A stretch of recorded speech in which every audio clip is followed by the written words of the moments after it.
안녕하세요, 찐이에요. 반갑습니다. 오랜만에 찾아뵙네요. 다들 잘 지내시고 계시죠? 저는 시험 준비 때문에 그동안 영상을 못 올렸는데 시험 준비하는 동안에 꾸준히 제 영상이 사랑받게 돼서 너무 감사드리고 구독해주신 분들께 다시 한번 감사 인사드립니다. 오늘은 질의응답 형식으로 최저의식을 주제로 영상을 찍어봤어요. 딱 2년 전에 2019년도 이맘때쯤이었던 것 같아요. 아빠가 신문에서 췌장이식에 관한 기사를 보여주셨어요. 우리나라 장기이식 수술의 발전과 성공에 관한 기사였어요. 저는 그때 혈당 검사도 안 하고 그냥 100칼로리에 1단위 정도 기준을 세우고 감으로 주사를 맞고 그래도 운동은 무작정 열심히 했답니다. 아무튼 이렇게 막 살면서도 한편으로는 무서웠어요. 그냥 판도라의 상자 같달까? 근데 그때 아빠가 췌장이식 수술을 받으면 어떻겠냐.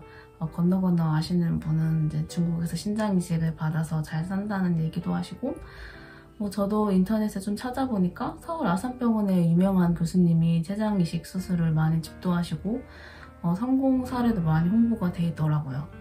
면역 억제제를 평생 먹어야 된다고는 했어요. 근데 이때는 그냥 당뇨로부터 오는 모든 고통에서 해방될 수만 있다면 뭐든 해야겠다고 생각했어요. 제 몸 상태요? 당화혈색소 14였어요. 최악이었죠. 운동은 한다고 했는데 전혀 혈당 관리가 안 되는 상태였고 14 정도면 어느 정도냐면 평균적으로 혈당이 380 정도여야 나오는 수치거든요. 지금 같으면 정말 말도 안 되는데 그렇게 몇 년을 산 건지 지금까지 버텨준 장기들과 혈관들에게 정말 감사해요. 저는 혈당 관리가 전혀 되지 않는 일형 당뇨였고 그렇지만 신장에는 아무 문제가 없는 상태라서 췌장 단독 이식 수술이 가능한 상태였어요. 1차나 2차 병원에 진료 의뢰서를 가지고 췌장이식센터에 진료 예약을 잡으시면 된답니다. 저는 그때 다니던 병원이 딱히 없었어요. 딱히 없다는 게 그냥 주변에 인슐린을 탈 수 있는 병원이면 그냥 가곤 했어요.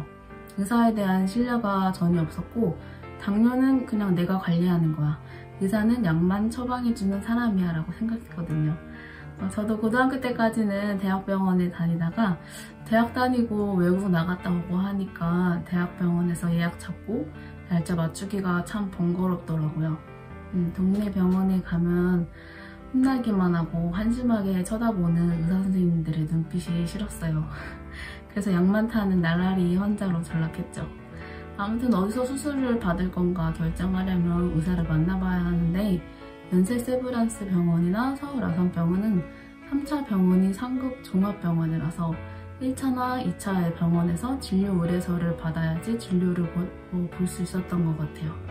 1차인 동네 병원에서 저 췌장이식 받을 거니까 의뢰서 써주세요 라고 했을 때도 참 답답하고 한심하다는 표정으로 그냥 써달라니까 써주는데 추천하진 않는다 라고 말씀하시더라고요. 이번 날짜를 받고 나서도 계속 췌장이식에 대해 찾아봤어요. 수술받고 죽을 수도 있다는 얘기도 있었어요. 뭔가 인생에 큰 획이 될 것 같은 수술을 받는다고 하니까 내가 죽는다면 친구들도 못 보겠다. 그동안 나는 어떻게 살았나 한번 되돌아보는 시간을 가질 수 있었던 것 같고 그동안의 저의 연애라든지 친구 관계에 대해서 많이 생각했었던 것 같아요. 그래서 좀 친구들을 많이 만났어요. 근데 죽을 수도 있다는 얘기가 사실 좀 무섭지는 않았던 것 같아요. 그때는 모르겠어요. 그냥 이렇게 살 바에 차라리 죽었으면 좋겠다고도 생각해서 그랬던 것 같아요. 2019년도 2월 13일 서울 아산병원에서 첫 진료를 받았어요. 그날 제 일기장에 왜 사냐 이렇게 써있네요. 아무튼 의뢰서를 들고 갔고 저는 췌장이식을 받고 싶다 했더니 3월 30일로 입원 날짜를 받았어요. 그리고 나서 3월 30일부터 4월 3일까지 총 4일 동안 동가식증 46호실 4번째 침상에 입원을 했습니다. 4일이 길었어요. 첫날 입원한 날은 일요일이기도 했고 와서 간단한 피 검사만 했어요. 이때 혈당이 300이 넘어서 밥맛이 없다고 일기장에 써있네요. 네, 4월 1일부터 본격적인 검사를 위해서 31일, 그러니까 첫날 저녁부터 다음날 오후 5시까지 금식을 했어요. 위내시경 시간이 좀 사람이 많다 보니까 밀려서 그랬던 것 같아요. 제가 그때 정말 29년 동안 그렇게 밥을 굶어본 게 처음이어서 말할 힘도 없고 검사 받으러 다닐 때도 휠체어에 이렇게 실려 다녔어요. 진짜 피도 엄청 많이 뽑았고 CPAP 검사, 뭐 눈 합병증 검사, 심전도, 엑스레이, 뭐 위내시경 진짜 이것저것 아침 8시부터 저녁까지 이제 검사를 받으러 다녔죠. 그리고 4월 2일은 정말 힘든 검사였는데 신경 전도 검사, 이제 말초 신경 검사를 했어요. 이게 전기 자극으로 제 신경이 어느 정도 이제 살아있는지 확인하는 검사인데 진짜 너무 아파가지고 웃음이 나는 것 있죠. 제가 검사 받으면서 무슨 생각했냐면 와 진짜 정말 독립투사분들 너무 대단하다. 아니 이 검사한다고 조금 이렇게 전기 흐르는 것도 너무 고통스럽고 막 그러는데 어떻게 그 전기고문을 참았을까. 정말 너무너무 정말 진심으로 존경스러웠어요 정말. 그래서 검사 끝나니까 환자복이 정말 땀으로 젖어 있더라고요. 그래서 너무 힘들었던 기억이 있고 그때 내일 퇴원을 이제 기다리면 이제 다이어리에 적은 게 있는데 참 이게 누군가가 내사 상태가 되고 이제 돌아가셔야만 이제 제가 살 수 있다는 생각을 하니까 좀 감정이 복잡했던 기억도 나요. 그리고 이제 4월 3일 이날 퇴원을 했는데 3일에 걸친 검사 결과는 신장에 이상이 없고 췌장 기능 완전히 이제 기능을 상실했고 그 합병증 없음으로 이제 국립장기이식관리센터에 췌장이식 대기자로 등록이 됐습니다. 그래서 원무팀과 췌장이식 수술비에 관한 이야기도 듣게 됐는데 매년 혈액 검체 보관이 필요해서 1년 기준으로 한 번 혈액 검체 검사가 필요하고 수술비가 4,000 정도 말씀하셨던 것 같아요. 4,000에서 5,000? 그리고 면역억제제를 평생 먹어야 되는데 이게 한 달치 기준으로 20만 원이라고 말씀해 주셨어요. 그리고 또 수술 받기까지는 1년 넘게 대기를 해야 되는데 이 기다리는 시간이 짧아질지 길어질지는 아무도 모른다고 하셨어요. 그나마 췌장 단독이식은 대기 순번이 좀 빨리 온다고 하셔서 생각보다 빨리 받을 수도 있겠다라는 생각도 했었죠. 네, 4월 3일에 퇴원을 해서 6월 15일, 8월 8일, 11월 25일, 그리고 12월 1일 이렇게 1년이 안 돼서 4번의 연락을 받았어요. 너무 빨리 와서 깜짝 놀랐답니다. 연락을 받는다는 거는 저한테 딱 맞는 기증자가 나타났다는 뜻이라기보다는 우선적으로 지금 환자가, 그러니까 제가 수술할 의향이 있는지 확인하는 의미가 첫 번째예요. 병원의 장기이식센터에서 전화가 옵니다. 수술 의사를 밝히면 이번 이식 수술에 대기 순번에 오르는데 대기를 오래 한 사람일수록 수술 받을 확률이 높아져요.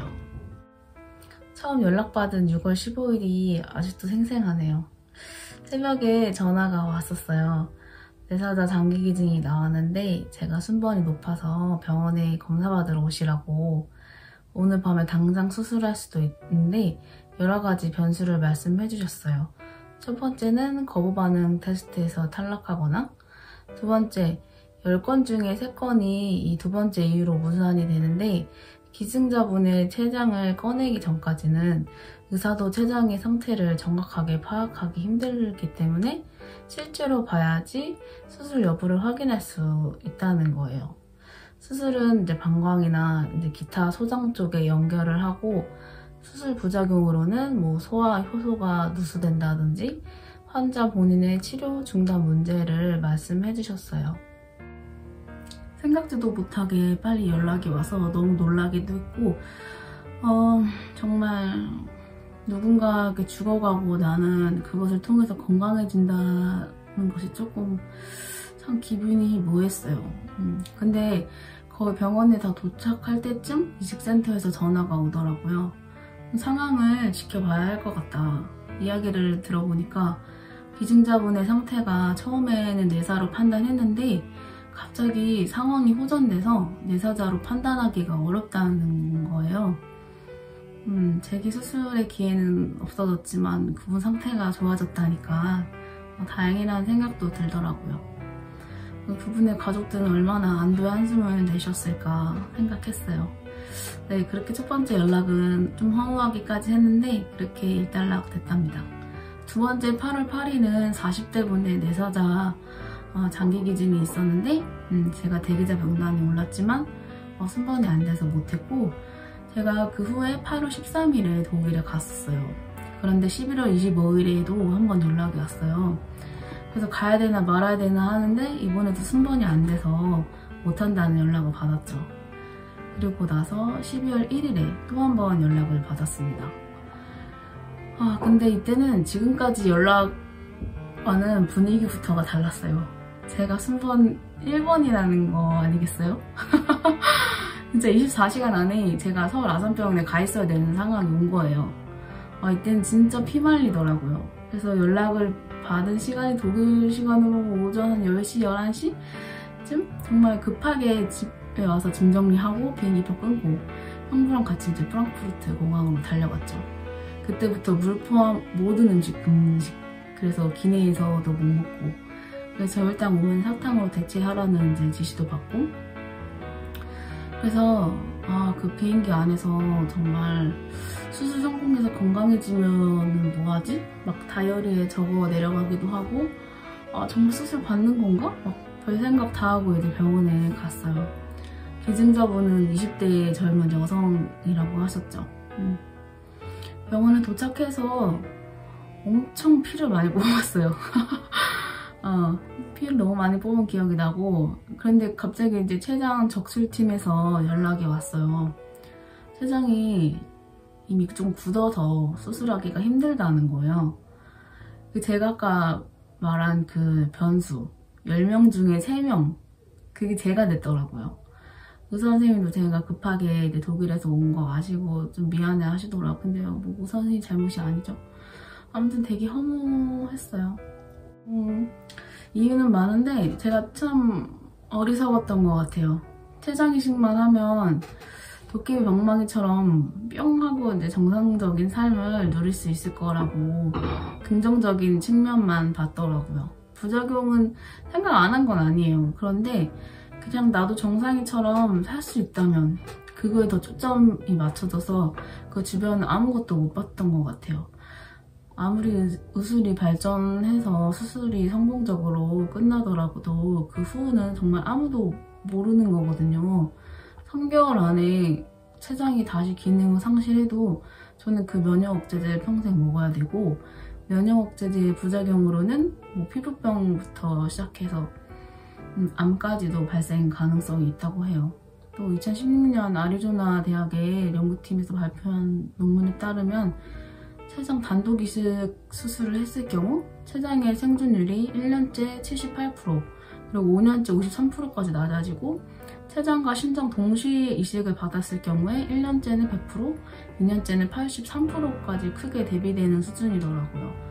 왜 그런지는 아직도 발견하지 못했는데 동시 이식이 더 효과적이라는 연구 결과가 있습니다. 하이델베르크의 의과대학 신장과에서 발표한 논문에도 그렇게 말하고 있고, 또 병원에서는 듣지 못했던 면역억제제의 부작용들을 이제 제가 막상 연락이 오고 정말 수술을 받을 수도 있게 될 뻔하니까 그때서야 뭔가 장기 이식의 환상에서 빠져나온 느낌이었어요. 그래서 저는 수술을 받지 않기로 결정했습니다. 네, 전혀요. 만약 그때 수술을 했다면 이렇게 코로나가 심각한 상황에서 저는 마트 가는 것도 두려워했을 것 같아요. 회의를 한다면 그 생명이 왔다 갔다 하는 큰 수술을 너무 깊은 고민 없이 결정한 거? 피아스프로 인슐린을 바꾼 뒤로 식후 혈당을 잡기가 좀 더 많이 수월해졌고, 연속 혈당기를 쓰니까 혈당 변화를 실시간으로 확인 가능해서 혈당 조절에 도움을 많이 받고 있어요.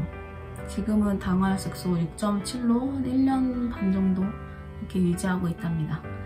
아주 타이트하게 관리하고 있진 않아요. 6.7이면 한 140 전후로 왔다 갔다 하는데 하루 3번의 인슐린 요법이라는 그런 방법관념?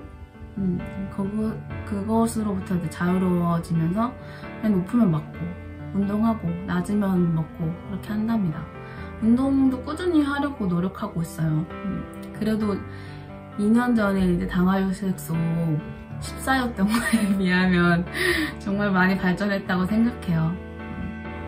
네, 지금까지 저의 췌장 단독 이식 준비 과정과 수술 포기하기까지의 과정을 좀 담아봤는데 유용한 정보가 됐길 바랍니다.